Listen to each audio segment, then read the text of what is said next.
बिस्मिल्लाहिर्रहमानिर्रहीम। तो आज की इस वीडियो में हज़रत ज़िक्रिया अलैहिस्सलाम के बारे में बात करेंगे। आप अलैहिस्सलाम का नाम मुबारक ज़िक्रिया है और आप अलैहिस्सलाम हज़रत सुलेमान बिन दाऊद अलैहिस्सलाम की औलाद में से हैं। आप अलैहिस्सलाम भी बहुत ज़्यादा इल्म रखते थे। इसी वजह से आप अलैहिस्सलाम बनी इसराइल जो कुर्बानियाँ किया करते थे उन्हें अल्लाह ताला की बारगाह में पेश किया करते थे। इसी तरह आप अलैहिस्सलाम ने अपनी सारी ज़िंदगी गुजार दी। जब आप अलैहिस्सलाम की उम्र मुबारक 75 से 80 साल की थी, मगर आप अलैहिस्सलाम के पास औलाद जैसी नेमत ना थी। इसी वजह से आप अलैहिस्सलाम अक्सर परेशानी की हालत में रहते थे, क्योंकि आप अलैहिस्सलाम इसलिए परेशान रहते थे कि आपके बाद अल्लाह ताला के दीन को आगे किस तरह फैलाएंगे। फिर एक वक्त ऐसा आया कि आप अलैहिस्सलाम ने अल्लाह ताला की बारगाह में दुआ की कि ऐ मेरे रब, बेशक तू जानता है कि मैं बूढ़ा हो गया हूँ। ऐ मेरे रब, मैं हमेशा तुझे पुकारता हूँ। तू जानता है कि मेरी बीवी बांझ है, तो तू मुझे एक ऐसा बेटा अता फरमा जो मेरे बाद तेरे दीन को आगे फैलाए और हजरत याकूब अलैहिस्सलाम की औलाद का वारिस बने। जिस वक्त आप अलैहिस्सलाम ने ये दुआ मांगी, उस वक्त आप अलैहिस्सलाम की ज़ौजा की उम्र तकरीबन 70 साल थी। और हाँ, याद रहे कि आप अलैहिस्सलाम का दुआ करना अपने लिए नहीं बल्कि अल्लाह ताला के दीन के लिए था।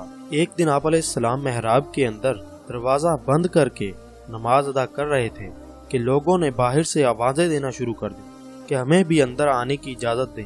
इसी दौरान अचानक आप अलैहिस्सलाम ने एक नौजवान देखा जिसने सफ़ेद कपड़े या लिबास पहना हुआ था।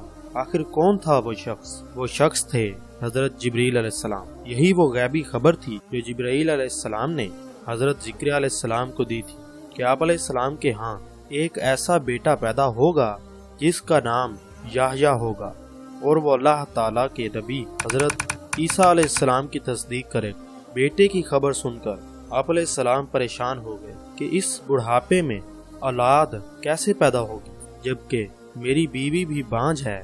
अल्लाह अज़्ज़ा व जल ने इरशाद फरमाया कि अल्लाह जो चाहता है वो करता है। जब आप अलैहिस्सलाम को बता दिया गया कि इसी हालत में बेटा पैदा होगा, तो आप अलैहिस्सलाम ने मजीद अर्ज की कि ऐ मेरे रब, मेरे लिए कोई निशानी बता दे जिससे मुझे खबर हो जाए कि मेरी बीवी हामला हो गई है। तो अल्लाह ताला ने फरमाया कि तेरे लिए यही निशानी है कि तुम 3 दिन तक लोगों से इशारे से बात कर सकोगे और अपने रब को कसरत से याद करोगे और सुबह और शाम उसकी तस्बीह करते रहोगे।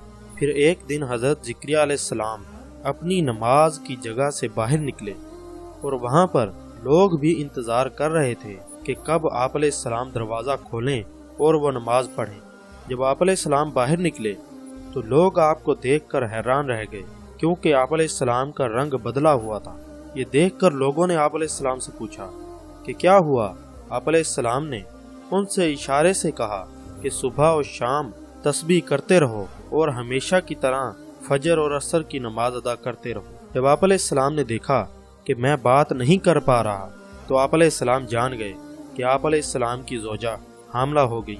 हज़रत ज़िक्रिया अलैहिस्सलाम के यहाँ औलाद होने से पहले या बाद में हज़रत मरियम रज़ी अल्लाह ताला अन्हा का ये छोटा सा बयान है।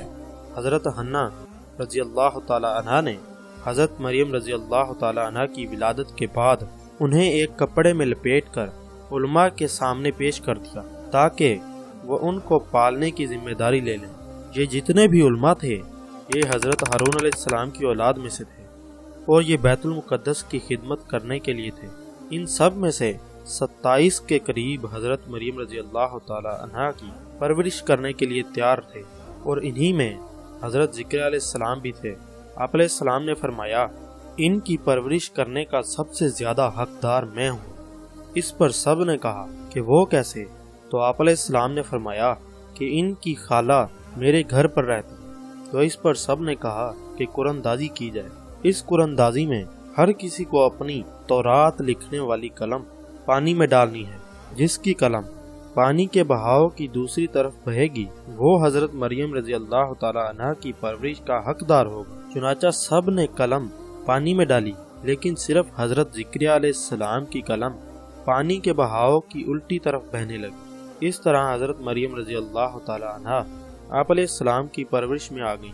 इसके बाद हज़रत ज़िक्रिया अलैहिस्सलाम ने ان کی پرورش پر خصوصی توجہ فرمائی اور ان کے لیے ایک کمرے کو مقرر کر دیا جس میں آپ کے سوا کوئی نہیں داخل ہو سکتا تھا۔ عام بچوں کی نسبت حضرت مریم رضی اللہ تعالی عنہ کی پرورش تیزی سے ہوئی اور آپ رضی اللہ تعالی عنہ کے پاس جنت سے بے موسم کے پھل آیا کرتے تھے جو اللہ تعالی کی طرف سے آتے تھے۔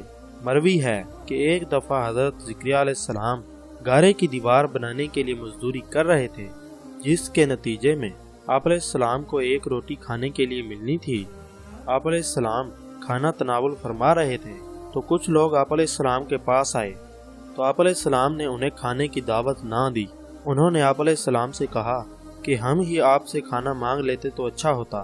تو آپ علیہ السلام نے فرمایا، یہ لوگ مجھے مزدوری کے بدلے میں ایک روٹی دیتے ہیں تاکہ میرے اندر مزدوری کرنے کی طاقت پیدا ہو۔ اگر میں تمہیں اس میں سے کچھ روٹی دے دیتا تو نہ تمہیں کوئی فائدہ ملتا بلکہ میرے اندر طاقت بھی کم ہو جاتی، تو ان کی مزدوری کیسے کرتا؟ قصہ مختصر: بنی اسرائیل نے حضرت زکریا علیہ السلام اور حضرت یحییٰ علیہ السلام کو قتل کرنے کا ارادہ کیا، جس کی سزا میں اللہ تعالیٰ نے ان پر اہل فارس اور روم کو مسلط کر دیا، جنہوں نے بڑی بے دردی سے بنی اسرائیل کے ہزاروں افراد کو قتل کر دیا، ان کے ہزاروں لوگوں کو قید کیا، ان کی مسجدوں میں قبضہ کر کے انہیں ویران بنا ڈالا۔ امید کرتا ہوں کہ آپ کو یہ ویڈیو بہت پسند آئی ہوگی۔ ایک مرتبہ درود پاک پڑھ لیں، اپنا بہت سارا خیال رکھیں، دعاؤں میں یاد رکھیں۔ اللہ حافظ۔